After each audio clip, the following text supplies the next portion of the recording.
स्वामी साईनाथाय शिरडिक्षेत्रवासाय मामकाभीष्टदाय महितमङ्गलम्।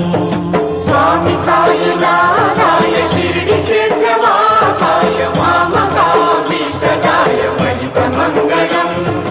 लोकनाथाय भक्तलोकसंरक्षकाय नागलोकस्तुत्याय नव्यमङ्गलम्। लोकनाथाय भक्तलोकसंरक्षकाय नागलोकस्तुत्याय नव्यमङ्गलम्। भक्तवृन्दवन्दिताय ब्रह्मस्वरूपाय मुक्तिमार्गबोधकाय पूज्यमङ्गलम्। भक्तवृन्दवन्दिताय ब्रह्मस्वरूपाय मुक्तिमार्गबोधकाय पूज्यमङ्गलम्।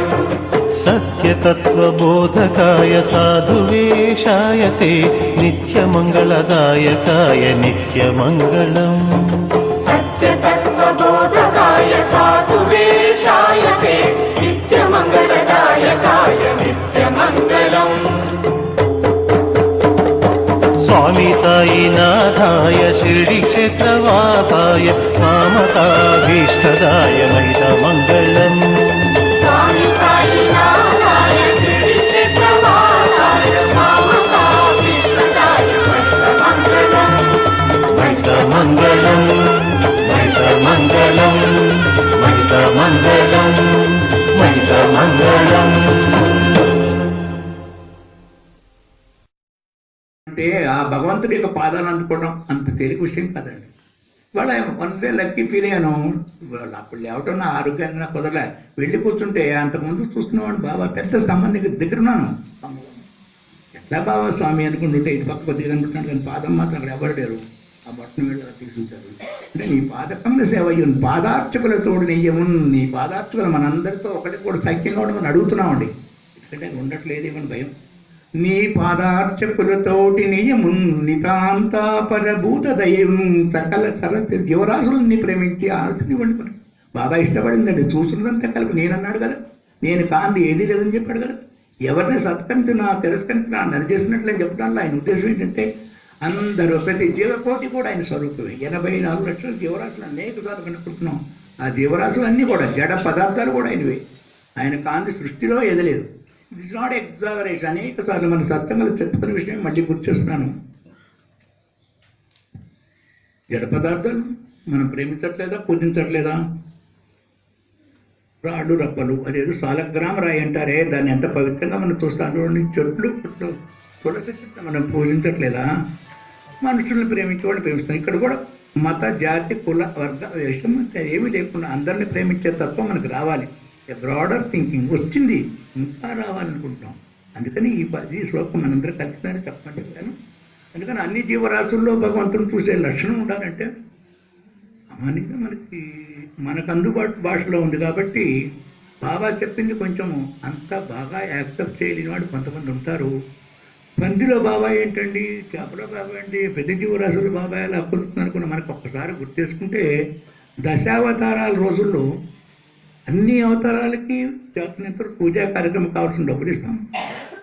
ఒకసారి గుర్తు తెచ్చుకోండి, వరాహావతారం అంటే పందే కదా, మత్స్యావతారం అంటే చేపే కదా, కూర్మావతారం అంటే తాబేలే కదా, ఇలా నరసింహావతారం అవతారాలన్నింటి కూడా మనం చూస్తున్నాం. అదే అవతారాలే మనకు అర్థమయ్యే భాషలో మనకు దిగి వచ్చి బాబా తీసుకొచ్చిన కరుణ అపారమైంది.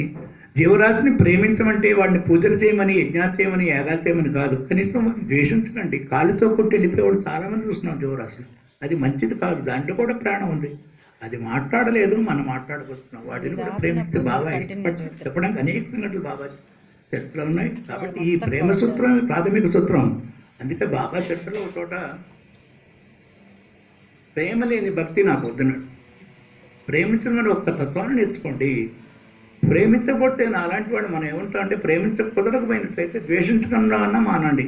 వారి కర్మలకు వారిని వదిలేయండి. మన కొత్త కర్మలు మనం స్వీకరించద్దు అని చెప్పడమే అక్కడ చెప్పింది. ఇందాక 84 జీవరాశులు అన్నప్పుడు ఈ జీవరాశుల్లో కూడా 4 విధాలుగా భావించబడినాయి. బుద్భుజము, అండజము, జరాయుజము, జరాయుజాలు ఉన్నాయి. ఈ బుద్భుజం అంటే మనకు తెలుసు, నేలలో నుంచి వచ్చినవి, చెట్లు కొండలు, వీటిని కొన్ని పర్వతాల గురించి మన చెట్ల గురించి మనం విశేషంగా తెలుసుకొని వాడిని ఆస్వాదిస్తూ కూడా ఉంది, వాటికి ఆనందించే గుణం కూడా మనకుంది. అలాగే వచ్చినట్టయితే నీటిలో ఉండే చేపలు ఉన్నాయి, మరి కొన్ని జీవరాశులు ఉన్నాయి. ఆ జీవరాశులను కూడా అవి కూడా ప్రాణికోట్లోనే వస్తాయి. ఈ 84 జీవరాశులు అవి కూడా వస్తాయి. వీటిని శ్వేతజం అంటారు. శ్వేతజం అంటే చెమట నుంచి వచ్చేవి, నల్లులు పేరు. చూడండి, ఒక్క జీవరాశి కూడా దాన్ని ద్వేషించొద్దని చెప్పాడు. అలా ఉండగలిగే శక్తి మనకు రావాలంటే మనలో కచ్చలు, కార్పణ్యాలు, ఈసులు, అసూయలు, ద్వేషాలు ఏవైతే అనేక కారణాలు వల్ల ఎవరు తప్పు లేదండి, మీరు ఎవరు పొరపాటు, ఇంక్లూడింగ్ నాకు కూడా. నేను ఐఎమ్ నాట్ అగెన్స్ట్, మనందరం కలిసి చెప్పుకున్నాము. నన్ను మాట్లాడుతున్నాను. వీటి నుంచి వీలైనంత వరకు బయటకు రావడమే భగవంతుడికి కదా. నీ ఒబే ది గాడ్, ఈ కెన్ కమాండ్ ది గాడ్ అనేక సార్లు చెప్పుకుంటున్నాం. భగవంతుడు ఏదైతే మన పుస్తకాల్లో కానీ లేకపోతే స్వయం కళ్ళలోనో ఇళ్ళలోనో కనబడి చెబుతుంటాడే వాటిని ఆచరించడానికి ప్రయత్నించింది. మనం అందరం కూడా భారద్వాజ గురువు అంటే ఒకరు, మన సాయినాథ్ బాబు, సత్వాజీ గురువు, ఇంకొకరు, ఎవరి గురువును వాడు స్వీకరించుకోండి, అభ్యంతరం లేదు. అయితే ఈ గురువు అందరికి ఆది గురువు అక్కడ ఉన్నాడు కదా, సాయినాథుడు. ఆయన మనకి ఎలా చెప్తున్నాడు, సచ్చరిత్ర ప్రామాణిక గ్రంథం అనుకుని నేను అనుకుంటాను, పారాయణ మనందరం కలిసి చేసుకున్నాము. ఆ సచ్చరిత్ర పారాయణాన్ని తప్పనిసరిగా ఇవాళ నేనేదో అయిపోయింది నాకండి, ప్రయత్నం చేయండి.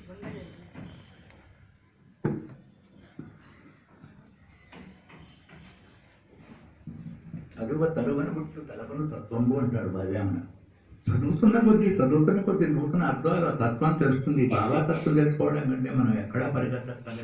అంతవరకు మనం ఆ పుస్తకాన్ని జాగ్రత్తగా పారాయణ చేస్తుంటే అందులో చెప్పంది లేదు. నేను అనేక సార్లు మనం అనుకుంటున్నాం, పూర్వం 9 గదాలు తీరని అగ్గిపెట్టిలో పెట్టుకుంటారు. విశిష్టమైన ఈ మధ్య కూడా ఎవరో 12 గదాలు 50 గంటలు పెట్టారని నిన్న పేపర్లో చూసాను. ఎట్లా పడుతుంది అందులో? అది నిజమైనట్లయితే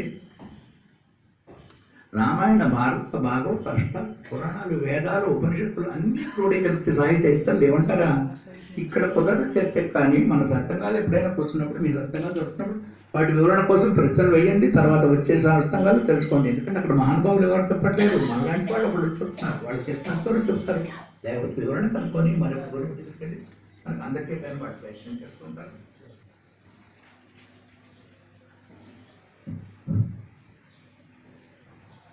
మన దేశంలో విశిష్టమైన మహాత్ములు ఎంతమంది ఉన్నారని చెప్పుకోవడానికి అనేక మంది ప్రపంచం మొత్తంలో కూడా భారతదేశానికి వచ్చి భారతీయ సంస్కృతిని తెచ్చుకుని భారతీయ మహాత్ములు తెచ్చుకుని వీరందరూ కూడా ఆలయాలకు వెళ్ళిన వాళ్ళు తక్కువ లేదు. ఆలయాలకు వెళ్ళకూడదని చెప్పట్లేదు.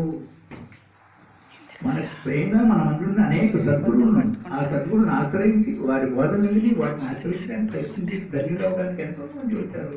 ఆ ధన్యత బదులు ఎంతమంది అనేక మంది ఇతర దేశాలకు వెళ్ళి మన సంస్కృతిని చెప్పడానికి ఇప్పటికీ కూడా ఎవరైనా ఇతర దేశానికి వెళ్ళి మీకు తెలిసిన సత్యాన్ని భగవంతుడు చెప్తానంటే తప్పకుండా ఆస్వాదించమని ప్రశ్నిస్తారు. చక్కగా తెలుసుకోవడానికి ఇద్దరు పాశ్చాత్యులు ఎంత చెప్తున్నారు, మనం ఎందుకు చూపించలేకపోతున్నాం అడుగుతున్నాడు. శ్రీకృష్ణ చదవద్దని చెప్తున్నాం, మరొకరు చూడొద్దని చెప్తున్నాం. అందరూ కూడా భగవంతుడు చూడండి. అయితే మనకు ఆది గురువు ఉన్నాడు, ఆ సాయినాథుడే మన గురువు. మిగతా వారందరి గురించి కూడా ఆయనే పంపిస్తున్నాడు, ఆయన చూస్తున్నాడు. ఒకసారి ఒకళ్ళు కూడా చూస్తే క్రీస్తు చూస్తాడు ఎక్కడో, దానికి సిలువ వేస్తున్నప్పుడు జోర్డాను మరికొంతమంది శిష్యులు అక్కడ ఉంటారు పట్టించిన వాళ్ళు. వారు అమాయకులు, వారిని ఏం చేయొద్దు, వారిని క్షమించమని చెప్తాడు క్రీస్తు. క్రీస్తు కూడా క్షమాపించాడు లేడు, ఏమని ఎక్కడా లేదు. మధ్యలో వస్తుంటాయి ఎవరికి వాళ్ళు ఖర్చులో కల్పడ మతాలు పెరగడానికి దీనికి వస్తుంటాయి. కానీ అలాగే దిగ్గల్ని కూడా అమ్మ చెప్తుంది, నన్ను ద్వేషించే వారికి కూడా సద్గతి తగ్గేటట్టు చూడండి ఆయన అంటుంది. రాముడు చెప్తాడు రామాయణంలో ఉంటుంది, నాకు అమ్మయే రాజ్యం, నా స్వర్గం. ఆయనకు స్వర్గం వదుట, రాజ్యం వదుట, ఏమి వదుట. ఆయనకి కావాల్సిన తను పరిపాలిస్తున్నట్టు ఈ రాజ్యంలో ఉన్న ప్రతి ప్రజలు ఆనందకరంగా ఉండాలని కోరుకోవడమే రాముడి యొక్క ఉత్తమ లక్షణం.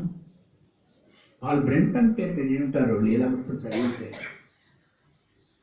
ఆయన ప్రార్థన చేస్తాడు, భగవంతుడా నాకేమీ ఇవ్వదు, నాకు కష్టాలు ఇచ్చినా తీసుకుంటాను, ఇబ్బందులు కలిగించినా తీసుకుంటాను, కానీ నీ మీద నాకున్న అపారమైనటువంటి విశ్వాసము, తపన మాత్రం పక్కన పోకుండా చూడు. అది లేకుండా నేను బతకలేను. ఆ తపనతోనే నేను భారతదేశం వచ్చాను, తెలుసుకోవడానికి వచ్చాను. నువ్వు నా కష్టాలు దొరుకుతామని కానీ నా ఆరోగ్యాన్ని పక్క పెట్టమని కానీ ఎప్పుడు అడగని చెప్తారు. ఏ కోరుకుంటారని వీళ్ళందరూ ఇది ఎందుకు కోరుకుంటారు? బహుశా నెక్స్ట్ స్టెప్ అని ఏదో ముక్తి, మోక్షము, జన్మరాహిత్యం అంటుంటామే. ఆ స్థితికి వెళ్ళిపోతున్న వాళ్ళు తనకేం కావాలో తెలియదు, తనకేం కావాలో వాళ్ళు చూసుకుంటారు, మనకేం కావాలో వాళ్ళు మనకు చూసుకుంటారు. అటువంటి మహానుభావులు భారతదేశం అదే కాదు. సుసోమ యొక్క పాటలో మన ఆటలో చూసారా, అది కూడా చెప్తున్నాను. నా తల్లి తండ్రి ఎదిరించిన, నా పిల్లలు ఎదిరించిన, నా బంధువులు అందరూ అన్ని వాళ్ళు దాంట్లో అందరూ ఇంతమంది ఎదిరించిన, తక్కువగా చూసిన నువ్వు మాత్రం నన్ను ఇబ్బంది పెట్టకయ్యా, నీ ప్రేమ నాకు కావాలి అని చెప్తున్నాను. ఆర్థిక తెలుగు అర్థాలు చూసుకుంటే ఇంత అద్భుతంగా ఎందుకు చెప్పబడినాయంటే ఆటలు మొత్తం మన నడవడు ఇంకా చాలా ఇష్టపడుతున్నారు. నా మనసే నీ మందిరము, చూడండి ఎంత చక్కటి మాట వాడారు. నా మనసు నీ మందిరం. ఆ మందిరం ఎలా ఉండాలండి?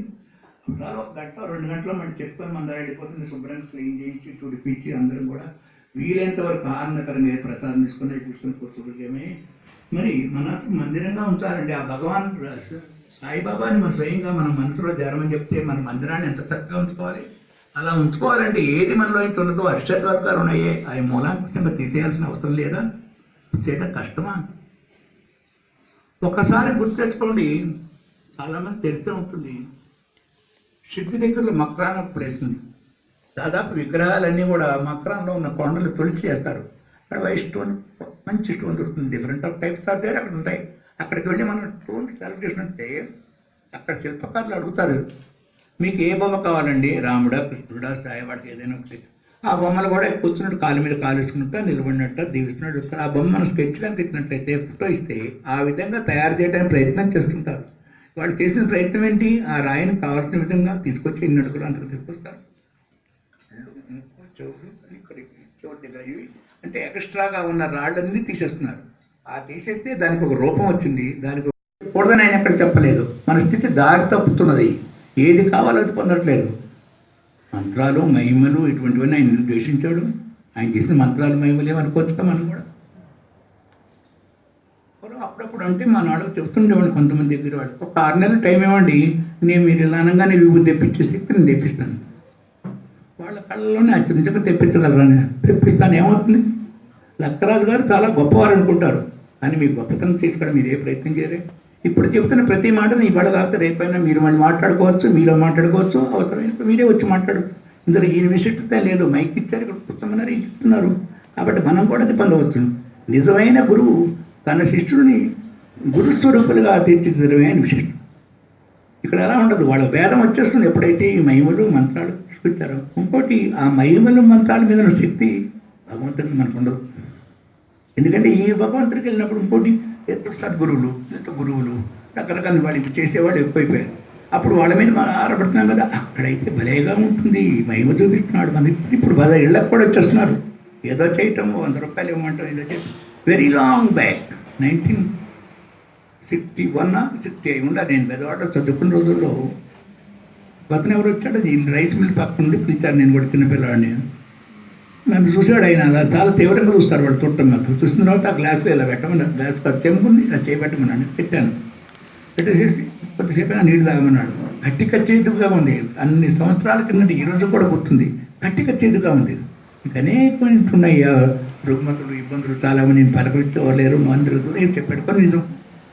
9 నెలల పెంపుడు వచ్చాను. ఎవరికి ఉంటుంది? ప్రేమ ఉంటుంది. ఆ సాయినాథుడు కాకపోతే. కానీ నేను అంత సీరియస్గా ఆ రోజు గురించి నేను కాన్సన్ట్రేట్ చేయలేకపోయాను. అది నా బలహీనత ఉండొచ్చును. దానికి కొంత డబ్బు అడిగితే పూజ చేస్తున్నాడు, చేయను. అప్పుడు ఒక తాయెత్తు లాంటిది కాదు, స్పేర్గా ఏదో ఉంది. అది నా చేతి మీద పెట్టాడు. పెట్టి మళ్ళీ చేయబెట్టమన్నాడు. మళ్ళీ పెడితే తీయగా ఉన్నాయి. ఇప్పుడైనా నమ్ముతావు అన్నాడు. 2 నమ్మనన్నా. ఆ గ్లాసులో నీళ్ళు లేకపోతే ఏమైనా చేయగలవా? నీళ్ళు ఉంటే కదా 2 చేసింది. నాలో బలహీనత అంటే అంతకంటే బోర్డు చేయగలడు. అందువల్ల నేను ఆ రోజు చెడిపోలేదు, ఈరోజు బాగుండదు. వీలైనంత వరకు మీకు దూరంగా ఉండడం ప్రయత్నించండి. అయితే మానవ నైజం కాబట్టి అప్పుడప్పుడు చేస్తూ ఉంటాం మేము. ఇది బాబా ఇష్టపడదని ఇంకోటి చేశారని కాదు. ఇప్పుడు మీకు చిన్న అనుమానంగా రావచ్చు. సాయిబాబా అని ఆయన ఇష్టమైన వాడు, కొన్ని విషయాల్లో గొప్పవాడు కూడా. మరి ఆయన ఎందుకు చేశాడంటే సనాతన సారథి అనే ఒక పుస్తకంలో దాదాపు 9-10 ఏళ్ళు అవుతుంది, నాకు కరెక్ట్ గుర్తులేదు. తెచ్చి పెడుతుండేవాడు. ఒక ఆయన 1 ఇయర్ నాకు చందా కూడా కొట్టాడు. దాంట్లో ఒక చోట రాసి ఉంది, బాబా అంటే మీకు ఇష్టం కదా, ఎందుకు ఇవి చేస్తున్నారు? అదే తేవటం కానీ ఇవి చేయకపోతే నా దగ్గరికి ఎవరు వస్తారు? ఎవరిని వస్తే కదా మంచి మాటలు చెప్పడం. ఇవాళ మంచి మాటలు కానీ కూడా మనకున్నంత తేలిగ్గా మనకు దొరకట్లేదు.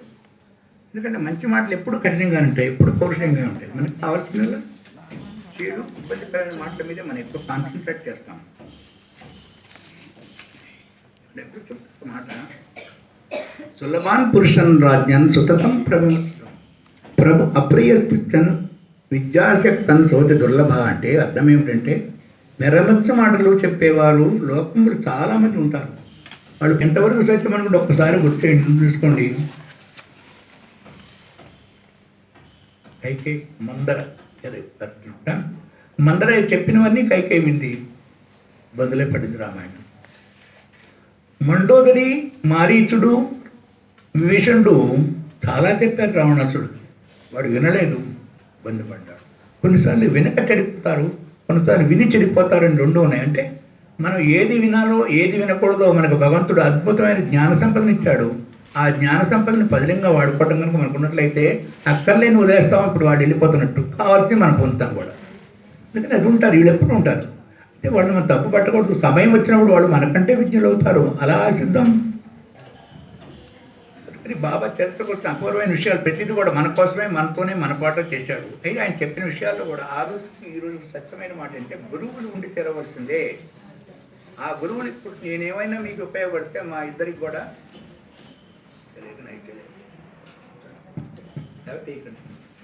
ఇప్పుడు మళ్ళీ మేము చెప్పాల్సి వస్తుందేమో. వీలైతే వీడియోలు ఇవన్నీ ఉన్నట్లయితే అవి సరైన విధంగా వచ్చినట్లయితే ఒక నెల రోజుల లోపల యూట్యూబ్ పంపిద్దామని ఆలోచన ఉంది. మనది యాక్టివిటీస్ లిమిటెడ్గా చేసుకున్నాం. మన సత్యం ఇప్పుడు కూడా ఈ 25 సంవత్సరాల్లో పగలు ఊరేంపు కూడా జరగలేదు. భగవంతుడితో నేను లింక్ పెట్టుకొని చూసినాను. భగవంతుడి కంటే ఇన్ని రాత్రులు చూస్తారు, వీడు చూసే పని. కానీ ఈ సంవత్సరంలో 1, 2, 3 ఊరేంపులు బయట ఉంటాయి. ఇది 2018 దాకా చెప్పినట్టు 2010 విజయదశమిలో తప్పనిసరిగా మనం జనాలు పొరవేదలో ఊరేంపు ఉంటాయి. ఆ మధ్య కొల్లూరు నెచ్చోట మన వాళ్ళు ఎవరు పిలిస్తే వెళ్ళి మనం బాబా గురించి చెప్పడానికి ప్రయత్నం చేస్తాము. ఏమైనా ఒకటి వెళ్తాము. వడ్లమూడి కాదు, జాగ్రత్త మూడు వెళ్తే ఇంకైనా వాళ్ళు పిలుస్తున్నారు. ఒకటి కొద్ది రిపీటెడ్ సార్ ఉంటే చూద్దాం, వెళ్ళి రావడం. ఎందుకంటే ఒక్కతోటి కొత్త ఓడికి వెళ్ళినప్పుడు ఇవన్నీ వదిలేసి మనలో ఒక వినయత ఏర్పడుతుంది. చూడండి, మనం మన బజార్లో తెనాల్లో కూర్చొని మాట్లాడుతుంటే ఎవరో వచ్చి ఏమండి బలానా వారి ఎక్కడ గొడవ మేము మాట్లాడుకున్న మధ్య నీ గొడవ అది ఒక్కసారి ఉంటే అక్కడ పక్కకి వెళ్ళి కూడా నేనే దొరికామా కూడా అంటాం. కానీ ఇంకోరు వెళ్ళి మనకి కావాల్సి స్వామి ఎక్కడుందో వెళ్ళి చెబుతారా, ఎక్కడుంది అంత నమ్రత మాట్లాడుతున్నామండి, అక్కడ వస్తుంది నమ్రతం అని. పాత తోట రాదు.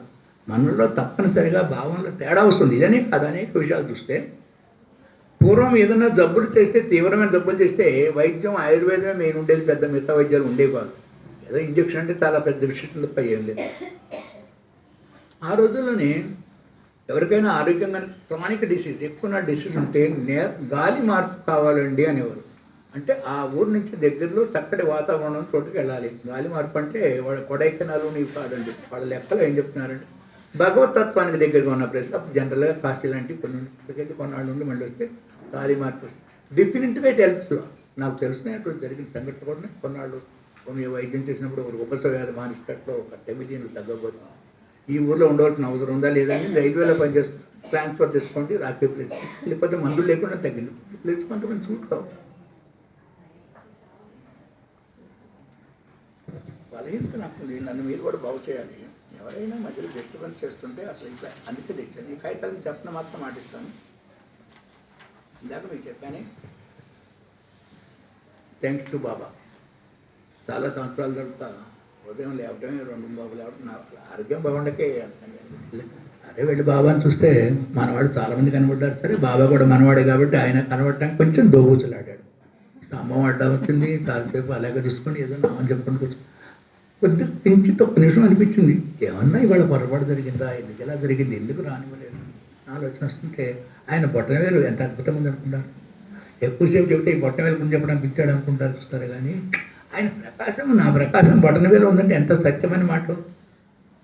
మనం ఎంతమంది ఎక్కువసేపు బొట్టనవేలు చూడగలుగుతాం ఒకసారి ఆలోచించండి. నాకు మూర్తి కనిపిస్తే మూర్తినే చూసేవాడిని. ఆయన ఆర్టిస్ట్, అది ఫాస్ట్ ఎగ్జామినేషన్ దాన్ని పెయింటింగ్ మొత్తానే చూసేవాడిని.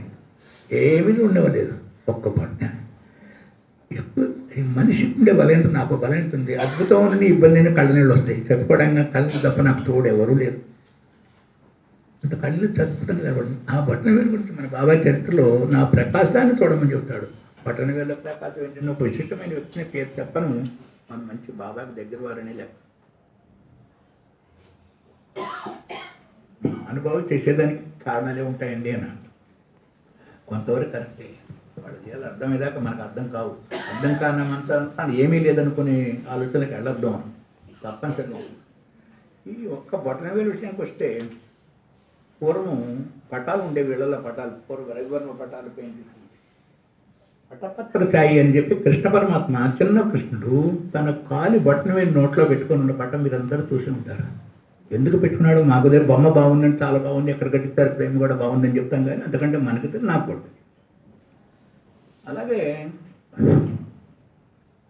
శ్రీకృష్ణ పరమాత్మ మీరు వెళ్ళొచ్చారు ఈ మధ్య, ఎవరు అందరూ యాత్ర చేసి వచ్చినాడు, కొంతమంది వెళ్ళామనుకుంటున్నారు. శ్రీకృష్ణ పరమాత్మ నిర్యాణ ప్రదేశం, అక్కడ నిర్యాణం జరిగినప్పుడు ఆయనకి అడవిలో కాలు మీద కాలు వేసుకొని బొటనవేలు ఆడిస్తుంటే అది ఏదో జంతువు అనుకొని వేటగాడు బాణం పెట్టి వేస్తే ఆ బొటనవేలుకు తగిలింది.